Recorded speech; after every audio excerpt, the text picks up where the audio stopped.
오늘 하나님의 말씀은 요한복음 1장 29절에서 34절의 말씀입니다.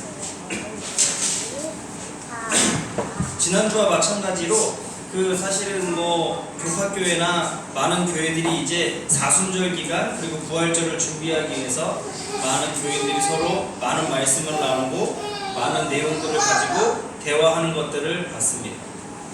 특별히 그리스도교회에서는 이 부활절과 이 예수 그리스도의 십자가의 사건 그리고 특별히 부활의 사건을 굉장히 집중하려고 노력하는 교회로서 우리가 정말로 이 시간대에 특별히 우리가 이 타이밍에 많은 사람들이 부활절이라는 절기를 만들어서 예수 그리스도의 사역을 기억할 때 우리 그리스도교회는 또 어떻게 좀 말씀에 집중할 수 있고 우리가 또 한번 특별히 다룰 수 있는지에 대해서 고민하게 되었습니다. 제가 요즘은 좀 직장에서 꼼짝을 못하긴 하지만 움직이지는 못하긴 하지만 시간적으로 여유가 있어서 설교 말씀이나 에세이 말씀 이런 것들을 굉장히 많이 들을 수 있습니다. 기회적으로 이렇게 많이 듣다 보면 불편한 점들이 몇 가지가 있어요. 첫 번째는 아직도 제가 신학생 때 배웠던 절기 설교를 이어가서 첫 번째, 두 번째, 세 번째 서론, 본론, 결론 이 틀에 굉장히 많은 설교자들이 집중을 많이 하더라고요. 그리고 솔직히 말하면 저도 사역자임에도 불구하고 30분에서 40분이라는 남의 설교를 듣기가 상당히 어렵다라는 걸 깨달았습니다. 그래서 많은 설교자들이 30-40분을 채워야 되겠다라는 생각으로 설교 시간에 하나님의 말씀과 관계된 많은 철학적인 이야기와 많은 미사어구들을 사용하고 많은 선한 이야기들을 얘기를 하더라고요. 근데 많은 성도들이 그 설교가 되게 듣기 좋대요. 왜냐하면 성도들도 이제 그런 패턴이 익숙한 거예요. 어떤 목사님들이 시작할 때 뉴욕타임즈의 제일 핫한 내용들을 읽으면서 설교를 시작하시고 그 내용과 오늘의 말씀을 연관시켜서 하시는 설교자들이 계시더라고요. 그리고 사회 문제와 모든 핫한 내용들을 가지고 설교를 이어가시는 분들도 계시고 여러 가지 방법들이 계시는데 제가 왜 이런 얘기를 들어가는 말에 시작하냐면 그런 방법들과 이런 것들을 부정하는 것은 아니지만 제가 안타까운 건 무엇이냐면 그런 문화적, 사회적 설교에 예수 그리스도의 사건과 예수 그리스도의 복음이 빠져있을 때가 있다는 것입니다. 저는 그래서 간증을 개인적으로 좋아하지는 않습니다. 간증을 하다 보면요 예수님 이야기보다는 본인 삶의 이야기를 하게 됩니다. 물론 본인이 이렇게 기적적으로 살아가는 것이 예수 그리스도의 사랑이라는 대부분의 내용이 맞습니다. 그러나 성경에 나온 이야기 외에 그리고 또 자기가 느끼고 굉장히 주관적인 이야기들을 강조하다 보면 그 간증에서도 예수 그리스도의 사역, 예수 그리스도의 의미, 예수 그리스도가 통해서 우리가 해야 될 일들을 잊을 때가 많이 있습니다. 아무리 명설교고 아무리 명강의라고 해도요 예수 그리스도가 빠지면 잊기 어렵습니다. 제가 예전에 모시던 어른이 그렇게 예배가 끝났는데 막 저한테 그러더라고요. 다른 사람들은 막 설교 잘한다 프레젠테이션을 하고 막 영상을 보여주고 막 이러니까 젊은 친구는 너무 좋아하는 거예요. 근데 한 분이 그러시는 거예요. 저 설교에 예수가 어디 있었냐라고 물어보는 거예요. 저 설교에 복음이 어디 있었냐라고 물어보는 거예요. 근데 저도 아차 싶더라고요. 그러네.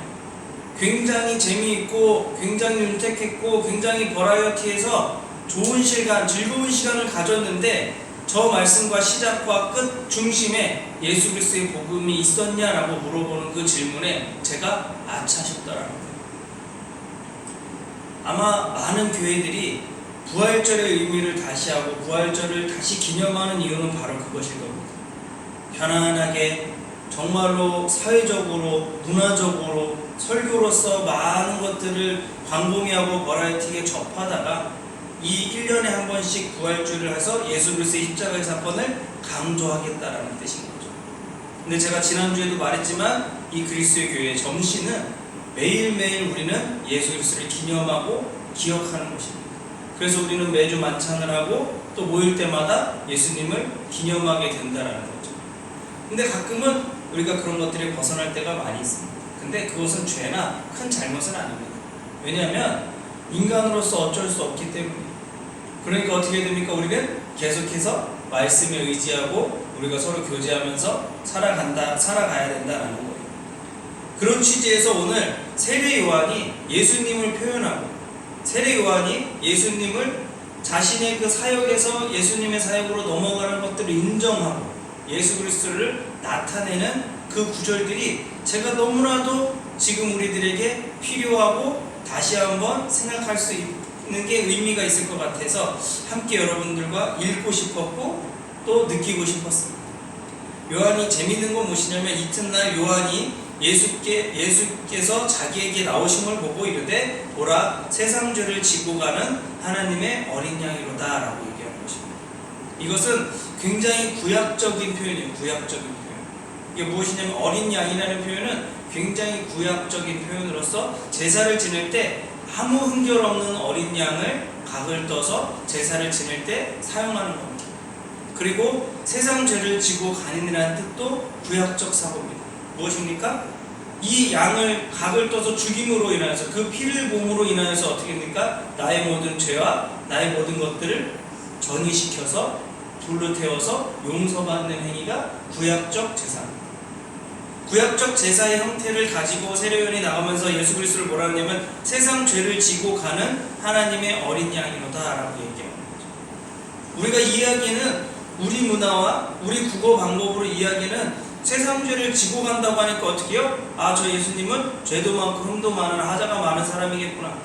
어린 양이로구나 하면 어떡합니까? 뭐 양 중에도 또 왜 어린 양일까? 라고 생각할 때가 많이 있지만 이 구약적 사고로 봤을 때는 굉장히 상징적이며 제사를 지내는 가장 의미가 큰 대표적인 예로 보여주는 것입니다. 제가 군대로 표현하자면 학교에서는 교과서라고 하고 군대에서는 교보제라고 해요. 교보제. 그래서 이제 어떻게 합니까? 똑같은 내용을 가지고 경험할 수 있게 해주고 교육받게 해주는 거죠. 저는 예수님이 하나님의 어린 양이로다 라고 하면서 예수 그리스도를 통해서 우리의 죄가 모든 것들이 해결될 수 있다라고 세례 요한은 이야기해 주는 거예요. 물론 그때 당시 제자들은 무슨 소리인지도 몰랐을 거고 그 세례 요한의 제자들 또한 무슨 소리인지도 몰랐을 수 있습니다. 그러나 2000년 후에 본 우리들은 이것이 무슨 말인지를 명확히 알아야 하고 알 수 있습니다. 그럼 30절에 보면 내가 전에 말하기를 내 뒤에 오는 사람이 있는데 나보다 앞선 것은 그가 나보다 먼저 계심이라 한 것이 이 사람을 가르칩니다. 여기서 보냐면 무엇이냐면 또 어떻게 정리해 주냐면요, 많은 사람들이 정치적인 색깔을 띌 수밖에 없습니다. 사람이기 때문에. 그래서 어떻게 합니까? 선거에서도 대통령을 뽑을 때 우리나라로 특별히 어떻게 뽑아요? 고향인지 또 같은 동문인지 그리고 또 우리 엄마 아빠 고향인지 이런 것들이 굉장히 마음이 쓰이는 것이 무엇이냐면 나와 가깝고 나와 친한 사람이 큰 권력을 갖는 것들은 굉장히 인간적인 기본의 욕구입니다. 여기서도 마찬가지인 게 뭐냐면 내가 전에 말하기를 하면서 나보다 먼저 계셨다라고 세례 요한을 표현하는 이유는 그 목적은 무엇이냐면 세례 요한들 제자들은 굉장히 불편한 진실인 거예요. 아마 세례 요한을 따라다니면서 내가 정말로 이 선지자로서 스승으로서 목숨을 걸고 따라다녔을 거예요. 근데 갑자기 뭐라 그래요? 예수 그리스도가 이미 준비된 사람이고 이 사람이 하나님의 어린 양으로서 자신의 사역을 이어갈 것이라고 갑자기 바톤을 넘겨주는 거예요. 그것은 세례 요한이 대단한 결단도 있지만 그 따라다니는 제자들도 굉장히 허무맹랑한 일입니다. 내가 이 양반을 따라다녔더니 이 양반이 갑자기 이제 자기 시대 끝났다고 그러고 어디 새로운 사람을 데리고 오네. 그래서 세례 요한은 그렇게 표현한 것일 수 있습니다. 나보다 앞선 것은 그가 나보다 먼저 계심이라 한 것이 이 사람을 가리킵니다. 구약 성서를 통해서 너무나도 많이 이사야서를 통해서 너무 많이 증거했습니다. 예수 그리스도가 이미 계획되어 있었고 천지 창조부터 하나님께서 계획되어 있음을 알고 있었다라는 거죠. 그건 무엇입니까? 구약적 시대적 배경, 신약적 지금 상황, 그리고 이 상황 속에서도 그러니까 과거와 현재와 미래의 중심은 이미 무엇이었습니까? 예수 그리스도의 십자가의 사건으로 인함으로 우리의 죄사함을 받고 구원을 받을 수 있다라는 그 근거를 믿어야 된다라는 것입니다. 근데 많은 사람들이 유대인들이 왜 지금 아직도 돌아오지 못하는 구약적 사고에 빠져 있는 거예요. 왜 아직도 한국 교회에서 이단들이 많아집니까? 자기 필요한 구약적 편리한, 신약적 편리한 부분들을 굉장히 인용하고 집착하고 있기 때문입니다. 우리는 그렇게 싸울 필요도 없고 분쟁할 필요도 없고 논쟁할 필요도 없어요. 왜요? 이 성경을 읽는 이유는 무엇입니까? 우리가 예수 그리스도의 복음의 사역, 예수 그리스도의 십자가의 사건과 부활의 사건을 알고 믿고 더욱더 깊이 이해하기 위해서 읽는 거예요. 어떤 한 부분을 가지고 신학적으로 또 문학적으로 강요하고 우리가 강조하고 지식을 쌓아가는 목적이 아니라 이 성경을 읽고 이 신앙생활하는 모든 것들이 무엇이에요? 그 무엇보다도 예수 그리스도가 먼저 예비되었고 예수 그리스도의 사역이 준비되었음을 인정하는 게 우리의 신앙인 겁니다.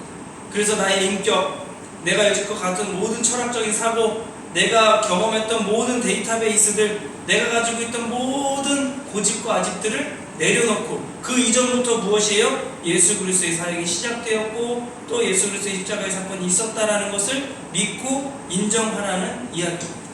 31절에 볼까요? 나도 그를 알지 못하였으나 내가 와서 물로 세례를 베푸는 것은 그를 이스라엘에 나타내려 함이라 하니라. 여기서도 마찬가지입니다. 세례 요한이 똑같이 고백해요. 자기도 몰랐다는 거예요. 세례 요한이 야 나도 몰랐다. 나도 그를 알지 못하였으나 내가 와서 물로 세례를 베푸는 것은 그를 이스라엘에 나타내라 합니다.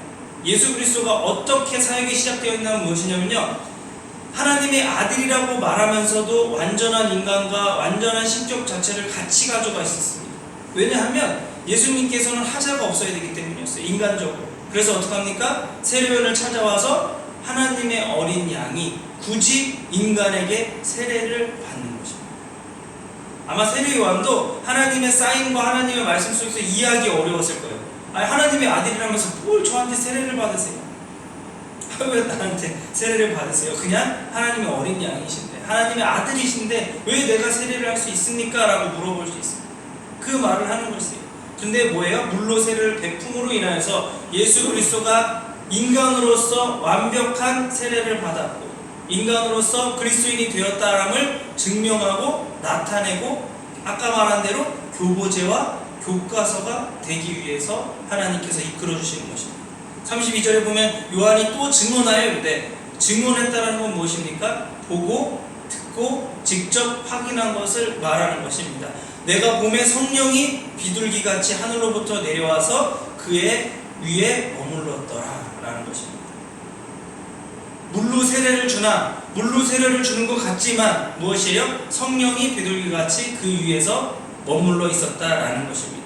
33절에 나도 그를 알지 못하였으나 나를 보내어 물로 세례를 베풀라 하신 그 이가 나에게 말씀하시되 성령이 내려서 누구 위에든지 머무는 것을 보거든 그가 곧 성령으로 세례를 베푸는 이인 줄 알라 하셨기에 내가 보고 그 하나님의 아들이심을 증언하였노라. 세례 요한도요, 세례 요한이 여지껏 살아온 인생의 베이스가 있잖아요. 자기가. 근데 갑자기 자기를 하는 말씀 주셨던 하나님이라는 존재가 갑자기 자신의 아들을 보냈다고 하고 세례를 주라고 하고 너의 역할은 끝났다라고 말하는 거예요. 그거 굉장히 인간으로서 인정하기 쉽지 않을 겁니다. 자기 땅에서 광야에서 외치고 엄청난 고생을 하면서 예수 그리스도 하나님의 사역을 복음을 전도하고 다니던 사람이요 갑자기 끝났대요. 예를 들자면 포도원의 비유와 마찬가지입니다. 열심히 포도원을 가꿔서 내 것처럼 내 집처럼 여겼어요. 그래서 많은 종도 부리고 포도원을 막 성장시켜 놨단 말이에요. 그랬더니 갑자기 주인이 오랜만에 찾아와서 뭐예요? 주인이 주인 행세하는 건 보겠는데 갑자기 주인이 뭐라 그래요? 내 아들한테 앞으로 이제 주인이니까 아들한테 해. 너는 이제 저쪽으로 물러나 있어. 굉장히 인간적으로 쉽지 않습니다. 제가 생각했던 곳, 제가 사랑했던 조직, 내가 사랑했던 자녀, 내가 사랑했던 위치에서 제가 벗어나고 풀어졌을 때 저조차도 인정하기 쉽지 않을 때가 있다는 것입니다. 그런데 여기서 이 세례요한에게 그런 얘기를 하시면서 어떤 거를 증거로 주셨습니까? 네가 물로 세례를 베풀 때 성령이 비둘기같이 위에 머무를 것이니 그것을 보고 내가 그렇게 한다라는 것을 알라라고 얘기합니다. 그리고 그 사람이 예수 그리스도라는 것을 알라라는 거예요. 그래서 세례 요한이 뭐라 그래요? 내가 보고 증언한다라는 것입니다. 사랑하는 여러분들, 우리의 삶 속에요, 꼭 세례 요한이 본 것처럼 그 하나님의 역사하심, 예수 그리스도가 역사하심, 예수 그리스도가 우리에게 나타나심이 성령의 역사를 통해서 비둘기가 머무는 것을 직접적으로 보진 못했을 거예요. 그러나 우리의 삶 속에서 그런 모양과 비추어서 비슷하게 우리의 교과서, 우리의 삶의 척도, 우리의 삶의 기준이 된 예수님이 세례를 받으신 것처럼, 또 예수님이 나타나신 것처럼 우리 삶 속에 그러한 성령을 받았을 때를 경험했기 때문에 여러분들은 이 자리에 앉아 있는 것입니다. 그 방법은 다를 수 있어요. 뭐 비둘기일 수도 있고, 뭐 참새일 수도 있고, 아니면 어떤 영적인 내 느낌을 통해서 그 광명의 빛 예수 그리스도를 경험했을 수 있다라는 거예요. 근데 중요한 건 무엇입니까? 이러므로를 통하여서 그때 당시에 그 물, 아직도 무슨 성수라 그래가지고 이렇게 뿌리는 그런 물들이 기준이 된 것이 아니라, 이때 당시 한국 사람들은 이제 이렇게 딱 물로 성령이 빠져잖아요. 이 말씀에. 그럼 한국 사람들은 어떻게 할까요? 예수님이 세례받은 데가 어디야? 찾아가서 그 물 팔아요, 안 팔아요? 100% 팔아먹습니다. 한국 사람 500ml든 300ml든 팔아먹습니다. 거기에 의미 부여에 빠져있어요. 근데 하나님께서는 그럴 줄 아시고 어떻게 합니까? 성령을 통하여서 세례를 주었다는 걸 통하여서 모두에게 그 물로 한정되는 것이 아니고, 그 장소에 한정되어 있는 것이 아니고, 그 공간과 그 시간에만 한정되어 있는 것이 아니라 무엇입니까? 그 모든 한정되는 것들을 버릴 수 있고 부정할 수 있는 성령을 통하여서 우리에게 임재해 주신다는 것입니다. 그렇기 때문에 우리는 이러한 예수 그리스도 하나님의 어린 양을 믿고 나아가는 것입니다. 우리가 삶을 살아가다 보면요, 편리할 때 있어요. 내가 너무 죄악에 빠져 있는 것 같고 세상에 빠져 있는 것 같으면 어떻게 해요? 그 베드로가 어떤 제자가 말한 것처럼 예수 다시 태어난다 세례를 통해서 하니까 뭐라 그래요? 근데 엄마 뱃속에 다시 들어갑니까? 엄마 뱃속에 다시 들어가게 해주세요. 그럼 근간에 뭐가 있는 거예요? 아, 잘됐다. 내 삶 이미 반은 날아간 것 같고 잘 안 풀린 것 같은데 다시 태어난다니까 어떻게 해요? 엄마 뱃속에 다시 들어가고 싶은 거예요.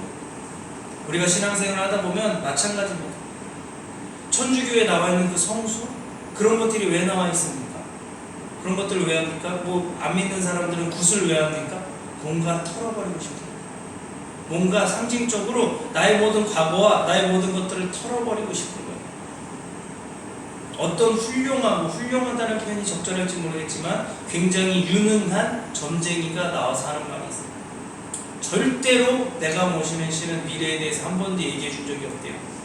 근데 과거에 대해서 얘기를 하면 그 사람 인생이 풀린대요. 왜 그런지 아세요? 사람은 과거에 매였던 일들이 풀려지면 새롭게 시작할 수 있다라는 믿음을 갖기 때문이에요. 굉장히 심리적인 겁니다. 그런데 그 미래를 맞췄다라고 생각을 하죠. 우리 강장로님 정도 되시면 웬만하면 사람들 보면 저 사람은 되겠다 안 되겠다 대충 아시거든요. 말 몇 마디 해보고 대화를 보면 압니다. 그게 데이터와 확률적인 계산입니다. 우리 삶 속에 그러한 계산을 통하여서 다시 태어나고 싶고 뭔가 씻고 싶을 때가 있어요. 아까 말씀하신 대로 그래서 성지순례 가가지고 바울이 기도했다고 하면 막 같이 거기 가서 기도해요. 그럼 우리가 잘 아는 손세영 교수님 막 기도하지 말래요. 여기 바울 온 적 없다고.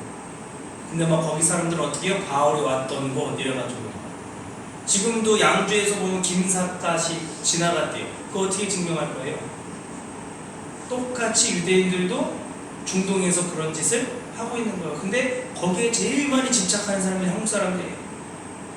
세례 요한이 머물었던 거, 그럼 막 거기 물 씻고 막 그렇게 하는 거죠. 근데 그런 근본적인 마음이 왜 생기는 겁니까? 우리 삶 속에요, 그렇게 씻어버리고 뭔가 예수 그리스도의 성령, 하나님이 주신 그 성령을 경험하고 싶은 욕구 때문이거든요.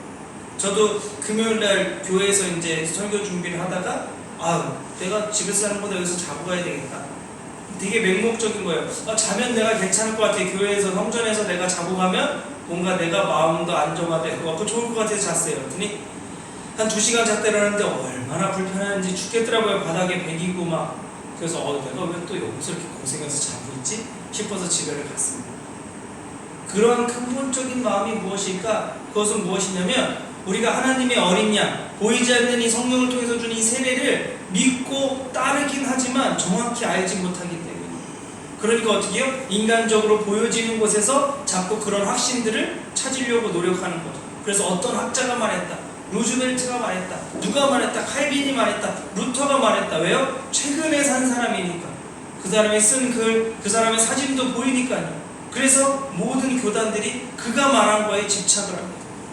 사실은 기독교는 무엇입니까? 이 하나님의 어린 양을 알아가는, 믿는 것이 핵심입니다. 무슨 이신득이 해가지고 너무나도 많이 교파교회는 막 사자성어를 만들어가지고 성령은 어떻게 일어나고 어떻게 구원받고 어떻게 하는 것들을 배워라 마라 정리를 많이 합니다. 좋아요. 저는 그걸 부정하지 않습니다. 근데요, 어느 순간부터요, 그런 게 사형리 이런 것들이요, 복음보다 더 앞서가는 거예요. 예수 그리스도의 하나님의 어린 양이라는 그 뜻, 그 십자가의 사건, 그 구원의 사건, 세례 요한을 통해서 증언했던 세례를 받은 예수 그리스도가 나타나 모든 것들이 새로워지고 모든 것들이 준비된 과정에서 이루어져가는 것들을 우리가 알지 못하고 잊어버리는 것이 너무나도 많이 있다라는 것입니다. 우리가 죄책감이 들고 우리가 성령이 좀 멀어진 것 같아요. 내가 하나님과 더 가까워져야 될 것 같아요. 그래서 어떤 행위를 하고 싶어요. 어떤 보여지는 것들을 느끼고 싶어요. 그럴 때 어떤 단어를 생각하면 됩니까? 하나님의 어린 양을 우리는 기억하면 돼요. 왜요? 하나님의 어린 양은 우리를 위해서 이미 어떻게 해요? 준비되셨고, 하나님의 어린 양을 통해서 십자가의 사건을 통해서 돌아가셨고, 그 피로 인해서 어떻게 합니까? 우리가 구원을 받고 이미 용서를 받는 사람. 그렇기 때문에 우리는 거기서 집착하거나 우리가 거기서 휘둘리거나 우리가 거기서 계속 늦춰져서 과거에 매이는 것이 아니라 무엇입니까? 하나님의 어린 양을 기억하고 기념하고 우리가 생각하고 믿으면서 우리가 성령으로서 세례를 통해서 언제든지 깨끗이, 언제든지 우리가 그것들을 기억해서 하나님 앞에 나아가고 가까워져야 된다는 것입니다. 많은 재밌는 이야기들, 기독교적인 이야기들이 많이 있습니다. 그 얘기를 부정하진 않습니다. 굉장히 즐겁고 윤택하고 굉장히 은혜스러운 말씀들이 많이 있지만, 우리 오늘 이번 주일에는 정말로 다른 것들을 다 내려놓고 하나님의 어린 양이 어떤 존재인지, 하나님의 어린 양이 세례 요한이 시작했던 그 표현, 예수 그리스도를 두 번째 날 보자마자 하나님의 어린 양이다 라고 표현한 그 세례 요한의 말씀 속에 우리가 무엇을 생각해야 되고 무엇을 믿어야 되는지 고민하는 여러분들이 되기를 소망하겠습니다. 기도하겠습니다. 사랑해 주님 감사합니다. 세상에는 예수님, 하나님의 사역, 이 성경, 이 기독교를 너무나도 아름답게 표현하고 너무나도 요점 정리로 너무나도 담백하게 표현한 많은 글들이 있습니다. 그리고 많은 말들이 있습니다. 그러나 주님, 오늘 이 시간에는 세례 요한이 직접 본 예수님을 통해서 만들어진, 그리고 증거된 하나님의 어린 양이라는 표현, 그리고 성령으로서 세례받은 그 예수님을 우리는 집중적으로 기억하고 기념하기를 소망합니다. 주님, 이 시간에 우리가 어려운 것들이 있었고 복잡한 것들이 있다면 하나님의 어린 양이라는 그 표현을 통하여서 우리가 더욱더 하나님께 가까워지고 더욱더 용기 얻고 성령의 뜨거운 성령을 받아들일 수 있는 우리들이 될 수 있도록 이 시간 함께하여 주시옵소서. 감사드리며 예수님 이름으로 기도했습니다. 아멘. 찬송가 50장 함께 찬양 드리시고 준비하시는 예물을 드리도록 하겠습니다. 50장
감사합니다. 그러니까 하나님의 사랑과 은혜에 감사해서 우리 것들을 주님 앞에 내놓습니다. 하나님 아버지 드려진 예물 통하여서 하나님의 그 신일들이 또 하나님께서 우리 위에 통해서 행하자는 일들이 쓰임받게 하시고 또 쓰임받는 우리가 그것에 대한 기쁨을 더욱더 누려서 더 감사함으로 주님 앞에 봉사하고 헌신할 수 있는 그런 믿음의 거룩한 선순환이 이루어질 수 있도록 주님께서 인도하여 주시옵소서. 우리가 드려지는 이 헌신과 예물을 통하여서 하나님의 복음이 더욱더 넓혀질 줄을 믿사오며 예수님의 이름으로 감사하며 기도드렸습니다. 교회 소식입니다. 교회 소식 특별한 것도 지난주에 말씀드렸던 것처럼 여러 가지 창비 대대교회를 소개하고 있습니다. 공부가 잘 작성돼서 우리 대대교회가 또 그리스도교 안에서 어떤 일들을 감당하고 있는지 잘 홍보될 수 있도록 계속 기도해 주시기를 부탁드리겠습니다. 다 같이 일어서서 찬송가 453장 찬양 들으신 후 마이전도자의 마침 기도로 예배를 마치도록 하겠습니다. 453장입니다.